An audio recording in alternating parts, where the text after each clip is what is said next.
will now give a floor to Heaven Initiatives. Nanyori is here, who will also tell us about an example of the positive cooperation in uplifting quality of life through NGOs.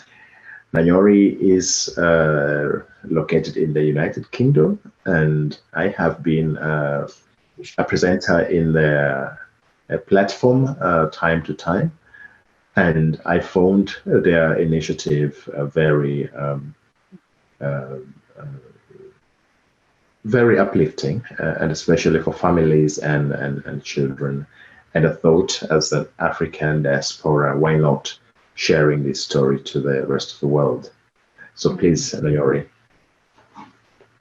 Thank you. Thank you so much, Conrad. Thank you for this opportunity. As you mentioned, my name is Nanyori Precious Mwasha. I am based in the UK. Our organization is called Heaven Initiatives. We work with different organizations, and at the moment we mostly work with an organization called His Marvelous Grace Support Foundation, which is an NGO based in Nigeria.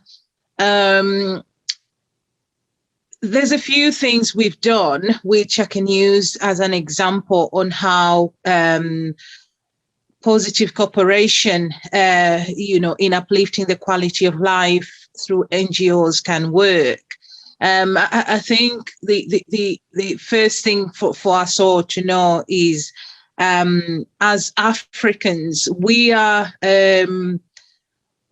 economic empowerment is really, really important. And the way we started was, we felt instead of us just, most of us maybe it might have been in us to provide one kind of support to another, to an NGO, which supports a certain initiative in Africa.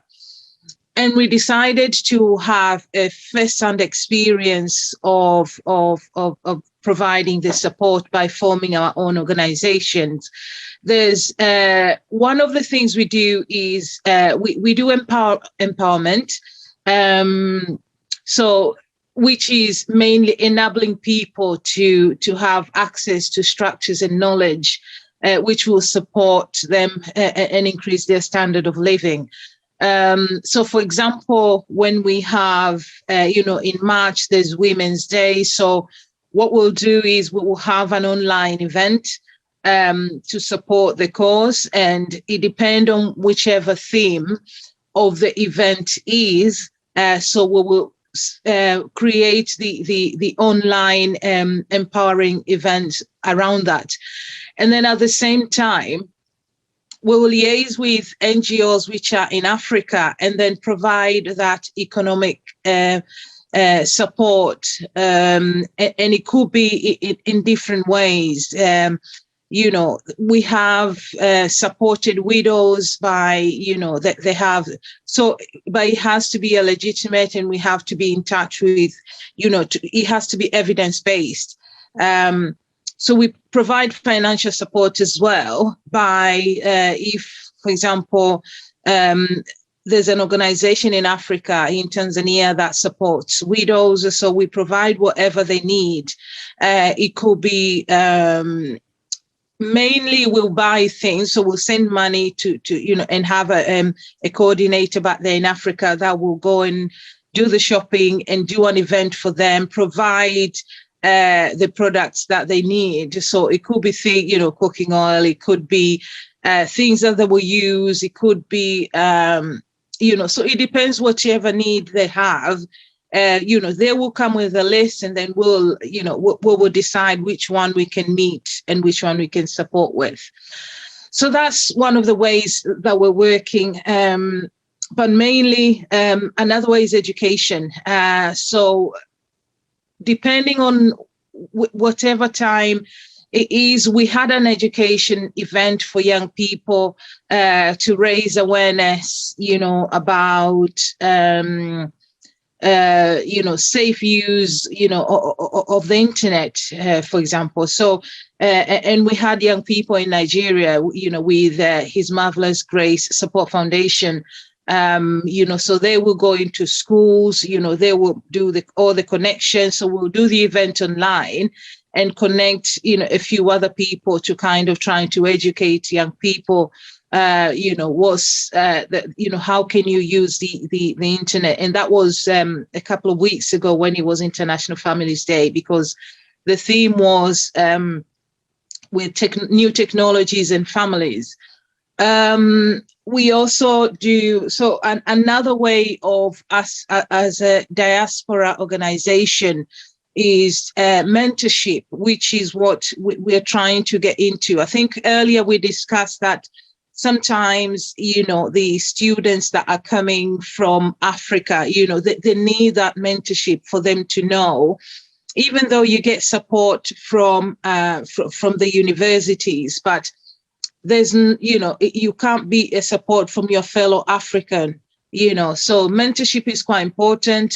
When they come, we'll be able to mentor them, to provide the support, to kind of advise them really, that, you pass this way, you don't pass that way, so that they can, it'll make things lighter, it makes things easier for them, for them not to get into difficulty, and for them to avoid, certain things which might be a distraction to what the goals is that they want to achieve. For next week we have an event. It's World Menstrual Hygiene Day. So what we do is, we will find charities, organizations that, will buy menstrual hygiene products and have them taken to, the people that cannot afford, because unfortunately, sometimes in Africa, some girls, have to miss schools, going to school when they're on their period. So that can be avoided. So we can either do it here in the UK, or we can contribution and ship any kind of support to Africa, or we can appoint a charitable organization in Africa where we will send them funding to buy the products and then take them to people who needs most, like women in prison, some charities which work with children that, they're on a low income, they cannot afford sanitary products. So it depending on whichever need there is, that's how we work.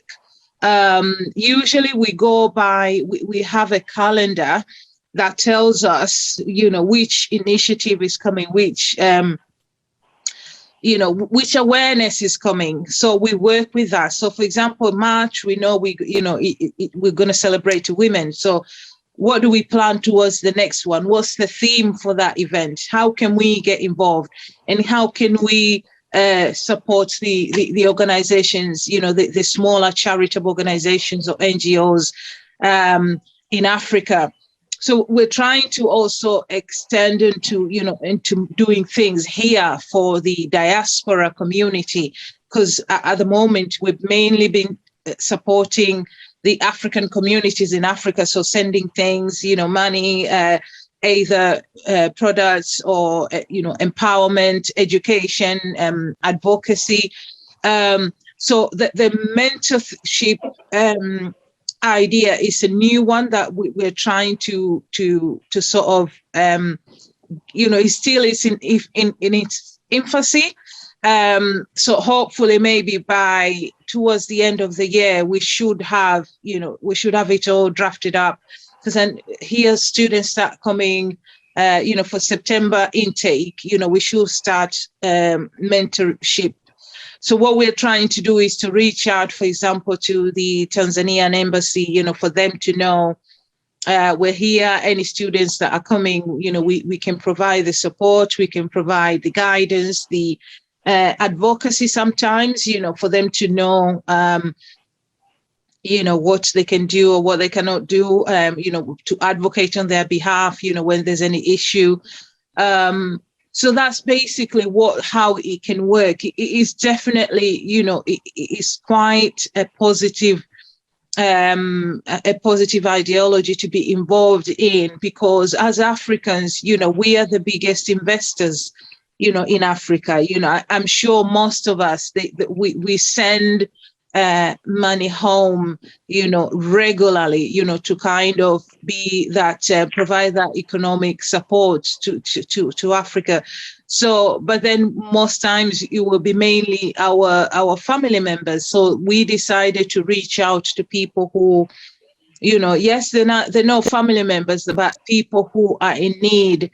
We also in the process of working with a charity that has opened a library in Tanzania for underprivileged children. So, we started collecting books, dictionaries. Some people, they're still using, the old-fashioned dictionaries and stuff like that. So all we do is we collect books, we buy books that, different subjects, age appropriate books, and then we ship them to Africa, and then the underprivileged children can have access to.